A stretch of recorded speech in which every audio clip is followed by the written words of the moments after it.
کیا آپ نے کبھی زمین پر ایسی جگہ کے بارے میں سنا ہے جو براہ راست جنت سے جڑی ہوئی ہے؟ مدینہ منورہ کی مسجد نبوی کے اندر ایک پراسرار اور مقدس جگہ موجود ہے جسے روضہ کہا جاتا ہے۔ دنیا بھر کے مسلمان ہزاروں میل کا سفر طے کر کے صرف اس مبارک مقام میں قدم رکھنے کے لیے آتے ہیں، لیکن آخر اس چھوٹی سی جگہ کو اتنا منفرد کس چیز نے بنایا، اور کیوں خود نبی اکرم صلی اللہ علیہ وسلم نے اسے جنت کے باغوں میں سے ایک باغ قرار دیا؟ روضہ نبی اکرم پاک صلی اللہ علیہ وسلم کے حجرہ مبارک اور آپ کے منبر کے درمیان واقع ہے۔ یہ نسبتاً چھوٹا سا حصہ ہے جسے آج سبز قالینوں کے ذریعے پہچانا جا سکتا ہے، جو اسے مسجد کے باقی حصوں سے الگ کرتے ہیں۔ اپنی مختصر جسامت کے باوجود اس کی روحانی عظمت بے حد ہے، کیونکہ نبی اکرم پاک صلی اللہ علیہ وسلم نے فرمایا، میرے گھر اور میرے منبر کے درمیان جنت کے باغوں میں سے ایک باغ ہے۔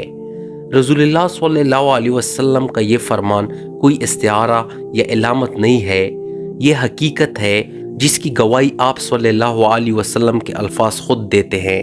علماء بیان کرتے ہیں کہ روضہ براہ راست جنت سے جڑا ہوا ہے، یا پھر اس جگہ پر عبادت کرنے والے کو جنت کی طرف لے جایا جائے گا۔ دنیا میں کوئی اور جگہ ایسی نہیں جسے نبی اکرم پاک صلی اللہ علیہ وسلم نے اس قدر مقدس الفاظ سے بیان کیا ہو۔ جب کوئی مومن روضہ میں داخل ہوتا ہے تو اسے فوراً ایک ناقابل بیان سکون، اطمینان اور روحانی کیفیت محسوس ہوتی ہے۔ ہوا مختلف لگتی ہے، دل ہلکا محسوس ہوتا ہے اور آنکھوں سے بے اختیار آنسو بہنے لگتے ہیں۔ بہت سے مسلمان اس تجربے کو یوں بیان کرتے ہیں جیسے وہ زمین پر کھڑے ہیں لیکن جنت کی خوشبو اور سکون کو محسوس کر رہے ہیں۔ اس کی روحانی اہمیت کی وجہ سے لاکھوں لوگ مدینہ آنے پر روضہ میں داخل ہونے کی کوشش کرتے ہیں۔ یہ جگہ اکثر بھیڑ سے بھری رہتی ہے اور زائرین صرف چند لمحے وہاں گزارنے کے لیے ترستے ہیں، لیکن یہ جدوجہد خود اس تجربے کا حصہ بن جاتی ہے، یاد دلاتی ہے کہ جنت محض آسانی سے نہیں ملتی، بلکہ قربانی، صبر اور محنت سے حاصل ہوتی ہے۔ روضہ میں 2 رکعت نماز پڑھنا زائرین کے لیے سب سے محبوب عبادت کا شمار ہوتا ہے۔ بہت سے لوگ وہاں دعا کرتے ہیں، اپنے دل اللہ کے سامنے انڈیل کر دیتے ہیں اور یقین رکھتے ہیں کہ یہ مبارک باغ وہ جگہ ہے جہاں دعائیں قبول ہوتی ہیں۔ روضہ امید، رحمت اور الہی قبولیت کی علامت بن چکا ہے۔ روضہ ہمیں یہ سکھاتا ہے کہ جنت محض موت کے بعد کی دوردارہ حقیقت نہیں ہے، اس کا ذائقہ اس دنیا میں بھی محسوس کیا جا سکتا ہے۔ عبادت کے ذریعے نبی اکرم صلی اللہ علیہ وسلم کے قربت سے اور اللہ کی نزدیکی سے۔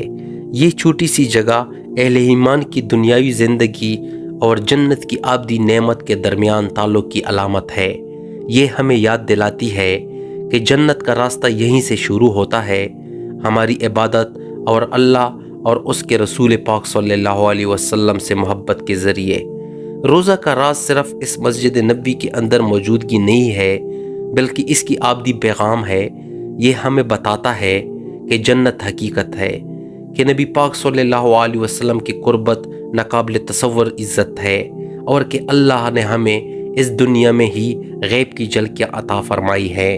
جو لوگ روضہ میں داخل ہوتے ہیں، یہ ان کے لیے ابدیت کا ذائقہ ہے جو اس کی تمنا رکھتے ہیں۔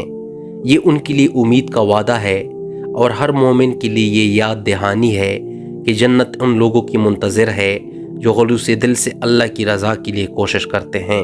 شکریہ۔